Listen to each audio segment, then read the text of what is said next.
Romper el silencio, romper el miedo y romper el ciclo de la violencia es posible. Ujú. Bienvenidos a un nuevo análisis a fondo. Hoy tenemos pues una conversación que no es nada ligera.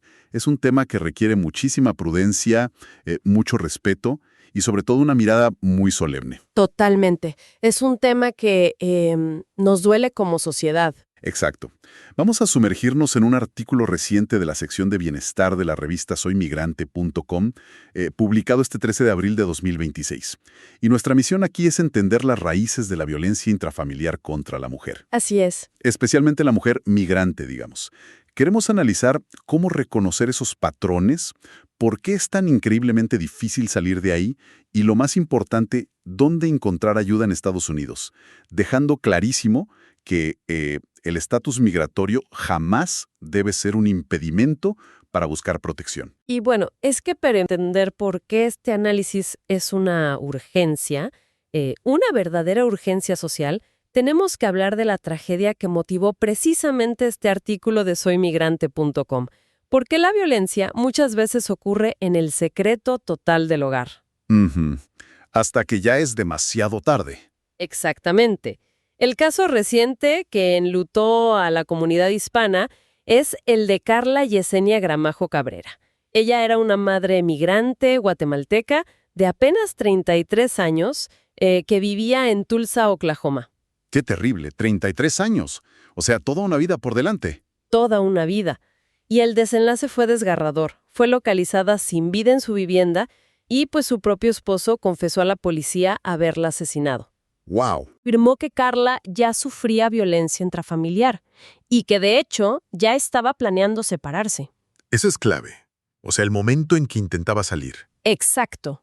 Y para poner esto en contexto, las estadísticas son alarmantes. En Estados Unidos, 1 de cada 3 mujeres sufre algún tipo de violencia, ya sea verbal, psicológica, física, sexual o económica. 1 de cada 3.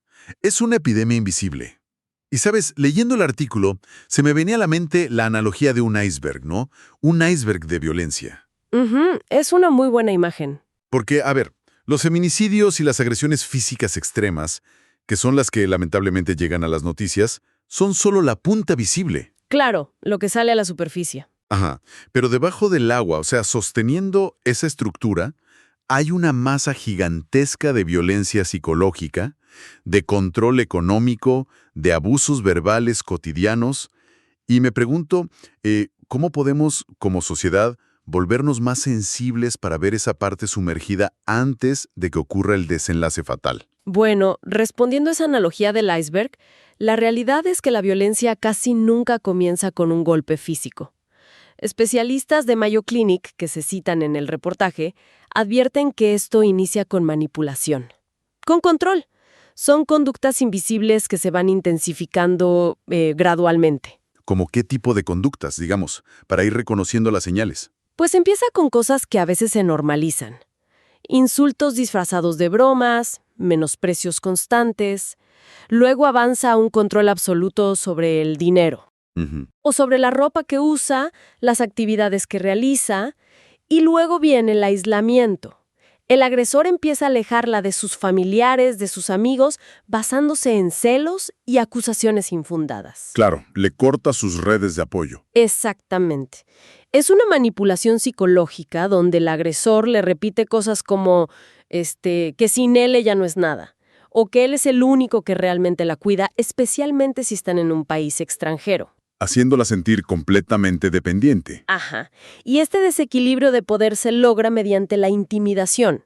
Esta es la fase previa, la antesala a las amenazas directas, al uso de armas y finalmente a la agresión física o sexual. A ver, aquí me surge una duda que creo que es muy válida y que mucha gente desde afuera se plantea. Sí, dime. O sea, todas las parejas tienen problemas, ¿verdad? Hay estrés por el dinero, por el trabajo, la adaptación a un nuevo país. ¿No existe el riesgo de confundir una simple mala racha de pareja con violencia de control? ¿Dónde está la línea? Es una excelente pregunta. Y la diferencia radica totalmente en la sistematicidad y en la intención. La intención. Exacto. En una mala racha hay discusiones, sí, hay estrés. pero ambos reconocen la humanidad y la libertad del otro. Pero en el control coercitivo, la intención es dominar mediante el miedo. El agresor busca quitarle sistemáticamente la autonomía a la víctima. No es un enojo del momento, es una estrategia para anularla. ¡Wow! O sea, es metódico. Totalmente metódico. Y eso me lleva a otra transición importante en este análisis. Si el control es tan evidente, al menos desde afuera, la pregunta que todo mundo hace, a veces incluso con mucho juicio, es, ¿por qué la víctima no se va? ¿Por qué no simplemente empaca sus cosas y sale de ahí? Sí, esa es la pregunta típica, y es muy injusta, porque ignora por completo la psicología detrás del abuso.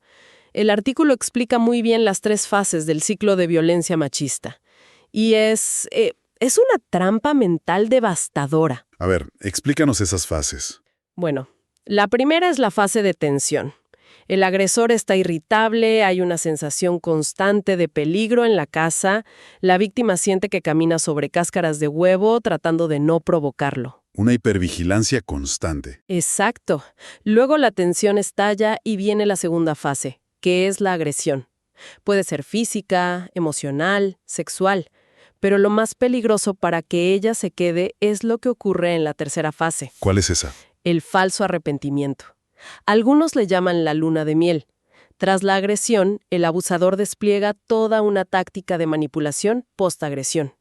Pide perdón, llora amargamente. ¿Se muestra súper vulnerable? Se muestra frágil, lleva regalos y promete, jurando por todo, que nunca más volverá a pasar. Y además, aquí viene algo terrible. Traslada la culpa. ¿Cómo así? ¿La culpa de qué? Justifica sus actos diciendo que fue por el estrés del trabajo, por el alcohol, por problemas económicos. O peor aún, le dice a la víctima que ella lo provocó, que si ella no hubiera hecho tal cosa, él no habría reaccionado así. Claro, el famoso gaslighting o luz de gas. Le distorsiona la realidad. Es como si esta fase de arrepentimiento fuera una especie de botón de reinicio, ¿no? Totalmente. Psicológicamente hablando, el agresor presiona ese botón justo cuando la víctima está a punto de huir. O sea, ella reúne el valor, está lista para irse, y él presiona este botón de arrepentimiento y le borra la determinación. Le da una falsa esperanza de que él va a cambiar. Y el resultado psicológico de eso es que la víctima duda de su propia percepción. Empieza a sentir culpa y desarrolla lo que los expertos llaman un apego traumático. Apego traumático. Ajá. Cree falsamente que su amor puede sanar al agresor, que él va a cambiar si ella se porta mejor. Es una atadura psicológica fuertísima. Qué nivel de complejidad, de verdad. Y sabiendo lo increíblemente difícil que es romper ese apego traumático, la situación se vuelve, pues, todavía más asfixiante si le sumamos los factores externos, como la migración. Sí, ese es un factor multiplicador del riesgo. Exacto. Y aquí es donde queremos pasar de entender el problema a buscar las soluciones tangibles que ofrece el reportaje. Porque a las barreras psicológicas se le suman barreras externas enormes para las mujeres migrantes. Son barreras que las paralizan, empezando por el terror a la deportación. El agresor usa su estatus migratorio como un arma. Les dicen, si llamas a la policía, a ti es a quien van a arrestar y te van a deportar. Y además te quito a los niños. En inglés, no saben cómo navegar el sistema. Hay una dependencia económica casi total porque muchas veces no las dejan trabajar y viven en un aislamiento social extremo. No conocen a nadie más que a su agresor y a la familia de él, quizás. Exacto. Pero aquí quiero hacer una intervención muy firme, porque el estatus migratorio es a menudo usado como este chantaje. Pero hay un dato fundamental que salva vidas y que todo mundo debe saber. En Estados Unidos existen protecciones legales para las víctimas de violencia doméstica sin importar su estatus migratorio. Así es, y es vital recalcarlo. Las leyes estadounidenses priorizan la vida y la integridad física sobre cualquier situación migratoria al momento de denunciar. Una llamada al 911 no es una llamada a migración. Exacto. La policía local va a detener la amenaza, no a revisar papeles. Exactamente. Existen recursos como la visa U o las protecciones bajo la ley VAWA que están diseñadas para proteger a las víctimas que colaboran con las autoridades. Y el reportaje de soymigrante.com menciona instituciones muy concretas, ¿verdad? Sí, El primer contacto que recomiendan es la Línea Nacional de Violencia Doméstica, el National Domestic Violence Hotline. Ofrecen asistencia gratuita, es totalmente confidencial y, muy importante, atienden en español y en otros idiomas. O sea, la barrera del idioma no es excusa para no buscar ayuda. ¡Para nada! También está la Office on Violence Against Women, que es del Departamento de Justicia, y sitios nacionales como la Red de Refugio en Emergencia. Y aunque a veces hay recomendaciones muy específicas para estados con leyes particulares como Texas, es crucial saber que siempre hay contactos de apoyo local disponibles en absolutamente todo el país. Ahora, sabiendo que existen estas redes, ¿cómo se da ese primer paso? Porque veíamos en el caso de Carla que el momento de separarse es el más peligroso. No se puede simplemente agarrar la puerta y salir sin pensar. No, hacerlo de forma impulsiva aumenta el riesgo de una tragedia. Se necesita estructurar un plan de seguridad. Esto es algo que los consejeros de estas líneas ayudan a armar. ¿Y cuáles son, digamos, los pasos básicos de ese plan de seguridad para quienes nos escuchan y quizás necesiten esta información para ayudar a alguien? Primero, identificar un lugar seguro, un refugio o la casa de un contacto que el agresor desconozca por completo.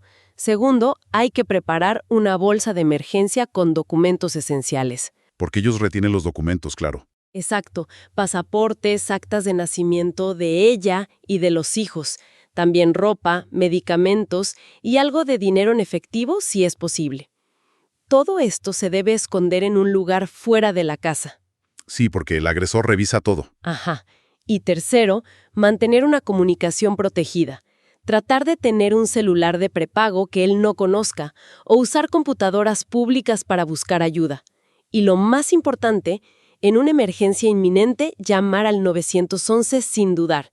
Y, fundamental, no dejarse manipular posteriormente cuando él intente reiniciar el ciclo con falsas promesas. Claro, no volver a caer en el botón de reinicio. Exacto. Wow, esto nos deja una perspectiva clarísima, pero también una responsabilidad inmensa.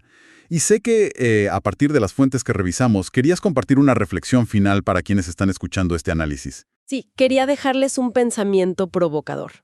Si entendemos que la violencia coercitiva se alimenta del aislamiento y del silencio, entonces la comunidad tiene un rol vital.